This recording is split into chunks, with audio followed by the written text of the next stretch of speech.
Hosea chapter 1. The Lord gave this message to Hosea son of Beeri during the years when Uzziah, Jotham, Ahaz, and Hezekiah were kings of Judah, and Jeroboam son of Jehoash was king of Israel.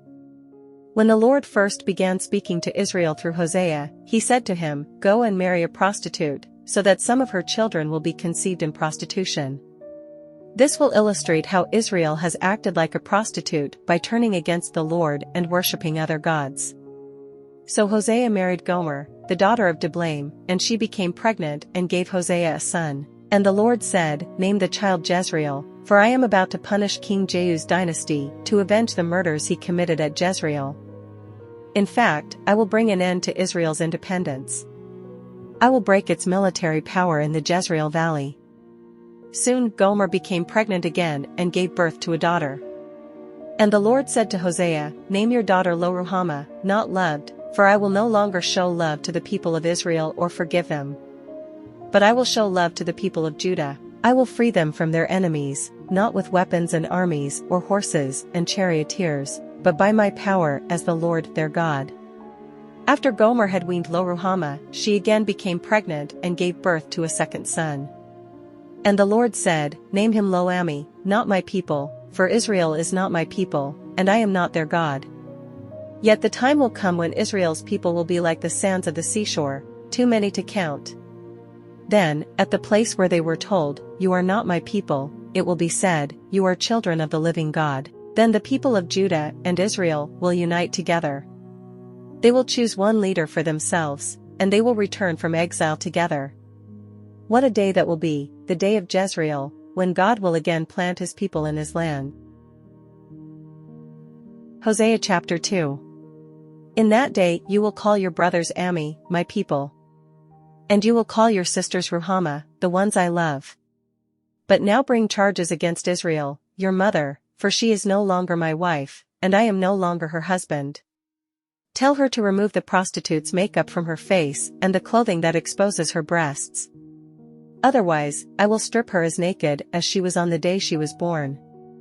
I will leave her to die of thirst, as in a dry and barren wilderness. And I will not love her children, for they were conceived in prostitution. Their mother is a shameless prostitute and became pregnant in a shameful way. She said, "I'll run after other lovers and sell myself to them for food and water, for clothing of wool and linen, and for olive oil and drinks. For this reason I will fence her in with thorn bushes. I will block her path with a wall, to make her lose her way. When she runs after her lovers, she won't be able to catch them. She will search for them, but not find them. Then she will think, I might as well return to my husband, for I was better off with him than I am now." She doesn't realize it was I who gave her everything she has, the grain, the new wine, the olive oil. I even gave her silver and gold. But she gave all my gifts to Baal. But now I will take back the ripened grain and new wine I generously provided each harvest season. I will take away the wool and linen clothing I gave her to cover her nakedness. I will strip her naked in public, while all her lovers look on. No one will be able to rescue her from my hands. I will put an end to her annual festivals, her new moon celebrations, and her Sabbath days, all her appointed festivals. I will destroy her grapevines and fig trees, things she claims her lovers gave her. I will let them grow into tangled thickets, where only wild animals will eat the fruit. I will punish her for all those times when she burned incense to her images of Baal, when she put on her earrings and jewels and went out to look for her lovers but forgot all about me, says the Lord. But then I will win her back once again. I will lead her into the desert and speak tenderly to her there. I will return her vineyards to her and transform the valley of trouble into a gateway of hope. She will give herself to me there, as she did long ago when she was young, when I freed her from her captivity in Egypt. When that day comes, says the Lord, you will call me my husband instead of my master. O Israel, I will wipe the many names of Baal from your lips, and you will never mention them again. On that day I will make a covenant with all the wild animals and the birds of the sky and the animals that scurry along the ground so they will not harm you. I will remove all weapons of war from the land, all swords and bows, so you can live unafraid in peace and safety. I will make you my wife forever, showing you righteousness and justice, unfailing love and compassion. I will be faithful to you and make you mine, and you will finally know me as the Lord. In that day, I will answer, says the Lord. I will answer the sky as it pleads for clouds. And the sky will answer the earth with rain. Then the earth will answer the thirsty cries of the grain, the grapevines, and the olive trees. And they in turn will answer, Jezreel, God plants. At that time I will plant a crop of Israelites and raise them for myself. I will show love to those I called not loved. And to those I called not my people, I will say, now you are my people. And they will reply, you are our God. Hosea chapter 3. Then the Lord said to me, go and love your wife again, even though she commits adultery with another lover. This will illustrate that the Lord still loves Israel, even though the people have turned to other gods and love to worship them. So I bought her back for 15 pieces of silver and 5 bushels of barley and a measure of wine. Then I said to her, you must live in my house for many days and stop your prostitution. During this time, you will not have sexual relations with anyone, not even with me. This shows that Israel will go a long time without a king or prince, and without sacrifices, sacred pillars, priests, or even idols. But afterward, the people will return and devote themselves to the Lord their God and to David's descendant, their king. In the last days, they will tremble in awe of the Lord and of his goodness. Hosea chapter 4. Hear the word of the Lord, O people of Israel. The Lord has brought charges against you, saying, there is no faithfulness, no kindness, no knowledge of God in your land. You make vows and break them, you kill and steal and commit adultery. There is violence everywhere, one murder after another. That is why your land is in mourning, and everyone is wasting away. Even the wild animals, the birds of the sky, and the fish of the sea are disappearing. Don't point your finger at someone else and try to pass the blame. My complaint, you priests, is with you. So you will stumble in broad daylight, and your false prophets will fall with you in the night. And I will destroy Israel, your mother. My people are being destroyed because they don't know me. Since you priests refuse to know me, I refuse to recognize you as my priests. Since you have forgotten the laws of your God, I will forget to bless your children. The more priests there are, the more they sin against me. They have exchanged the glory of God for the shame of idols. When the people bring their sin offerings, the priests get fed, so the priests are glad when the people sin. And what the priests do, the people also do. So now I will punish both priests and people for their wicked deeds. They will eat and still be hungry. They will play the prostitute and gain nothing from it, for they have deserted the Lord to worship other gods. Wine has robbed my people of their understanding. They ask a piece of wood for advice. They think a stick can tell them the future.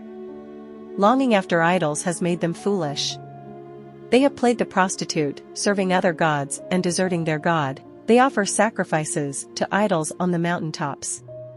They go up into the hills to burn incense in the pleasant shade of oaks, poplars, and terebinth trees. That is why your daughters turn to prostitution, and your daughters-in-law commit adultery. But why should I punish them for their prostitution and adultery? For your men are doing the same thing, sinning with whores and shrine prostitutes. O foolish people! You refuse to understand, so you will be destroyed. Though you, Israel, are a prostitute, may Judah not be guilty of such things. Do not join the false worship at Gilgal or Bethaven, and do not take oaths there in the Lord's name. Israel is stubborn, like a stubborn heifer. So should the Lord feed her like a lamb in a lush pasture? Leave Israel alone, because she is married to idolatry. When the rulers of Israel finish their drinking, off they go to find some prostitutes. They love shame more than honor. So a mighty wind will sweep them away. Their sacrifices to idols will bring them shame. Hosea chapter 5. Hear this, you priests. Pay attention, you leaders of Israel. Listen, you members of the royal family. Judgment has been handed down against you. For you have led the people into a snare by worshipping the idols at Mizpah and Tabor. You have dug a deep pit to trap them at Acacia Grove. But I will settle with you for what you have done. I know what you are like, O Ephraim. You cannot hide yourself from me, O Israel. You have left me as a prostitute leaves her husband, you are utterly defiled. Your deeds won't let you return to your God, you are a prostitute through and through, and you do not know the Lord.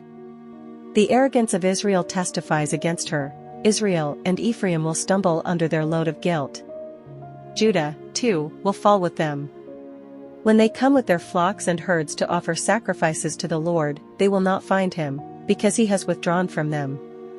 They have betrayed the honor of the Lord, bearing children that are not his.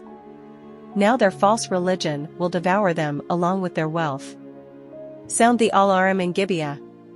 Blow the trumpet in Ramah, raise the battle cry in Bethaven. Lead on into battle, O warriors of Benjamin.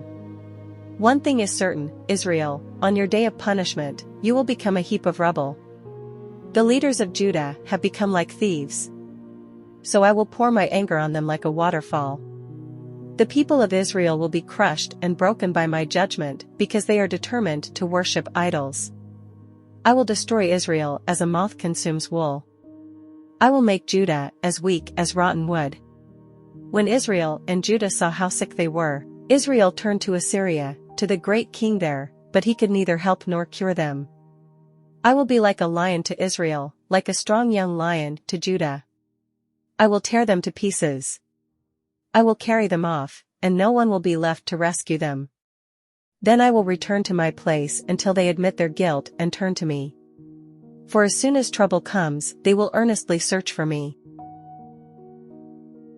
Hosea chapter 6. Come, let us return to the Lord. He has torn us to pieces, now he will heal us. He has injured us, now he will bandage our wounds. In just a short time he will restore us, so that we may live in his presence. Oh, that we might know the Lord. Let us press on to know him. He will respond to us as surely as the arrival of dawn or the coming of rains in early spring. O Israel and Judah, what should I do with you, asks the Lord. For your love vanishes like the morning mist and disappears like dew in the sunlight. I sent my prophets to cut you to pieces, to slaughter you with my words, with judgments as inescapable as light. I want you to show love, not offer sacrifices. I want you to know me more than I want burnt offerings. But like Adam, you broke my covenant and betrayed my trust. Gilead is a city of sinners, tracked with footprints of blood. Priests form bands of robbers, waiting in ambush for their victims. They murder travelers along the road to Shechem and practice every kind of sin. Yes, I have seen something horrible in Ephraim and Israel. My people are defiled by prostituting themselves with other gods. O Judah, a harvest of punishment is also waiting for you, though I wanted to restore the fortunes of my people. Hosea chapter 7. I want to heal Israel, but its sins are too great. Samaria is filled with liars. Thieves are on the inside and bandits on the outside. Its people don't realize that I am watching them. Their sinful deeds are all around them, and I see them all. The people entertain the king with their wickedness, and the princes laugh at their lies. They are all adulterers, always aflame with lust. They are like an oven that is kept hot while the baker is kneading the dough. On royal holidays, the princes get drunk with wine, carousing with those who mock them. Their hearts are like an oven blazing with intrigue. Their plot smolders through the night, and in the morning it breaks out like a raging fire. Burning like an oven, they consume their leaders. They kill their kings one after another, and no one cries to me for help. The people of Israel mingle with godless foreigners, making themselves as worthless as a half-baked cake. Worshipping foreign gods has sapped their strength, but they don't even know it. Their hair is gray, but they don't realize they're old and weak. Their arrogance testifies against them, yet they don't return to the Lord their God or even try to find him. The people of Israel have become like silly, witless doves, first calling to Egypt, then flying to Assyria for help. But as they fly about, I will throw my net over them and bring them down like a bird from the sky. I will punish them for all the evil they do. What sorrow awaits those who have deserted me? Let them die, for they have rebelled against me. I wanted to redeem them, but they have told lies about me. They do not cry out to me with sincere hearts. Instead, they sit on their couches and wail. They cut themselves, begging foreign gods for grain and new wine, and they turn away from me. I trained them and made them strong, yet now they plot evil against me. They look everywhere except to the Most High. They are as useless as a crooked bow. Their leaders will be killed by their enemies, because of their insolence toward me. Then the people of Egypt will laugh at them.